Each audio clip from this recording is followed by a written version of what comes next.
যেটা মায়াঙ্কতেই এটার সম্বন্ধে একটু বললে জানলে আপনাদের ভালো লাগবে যে মায়াঙ্কতেই যদিও চায়না এশিয়া থেকে এসছে এই ল্যাঙ্গুয়েজ তো আমি চাইনিজ হয়েছে চায়না থেকে। এই দেখো চায়না আর এদের যে পুতুল এগুলো কাঠ আর জামাগুলো দেখতেই পাচ্ছেন কাপড়ের বানানো।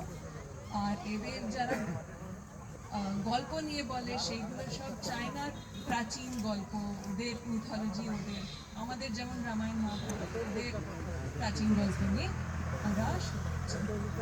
তো আশা করি যে আপনাদের ভালো লাগবে। চেক হয় না, চেক করে দেবেন। এবং যেগুলো মিউজিক্যাল ইনস্ট্রুমেন্ট যেগুলো উনি ব্যবহার করছেন এবং যেভাবে পারফরমেন্সটা হবে সেটা আমাদের ইন্ডিয়া থেকে ইনফ্লুয়েন্স। চায়না আর ইন্ডিয়া এই পারফরমেন্সটার প্রচণ্ড ইনফ্লুয়েন্স। Thank you.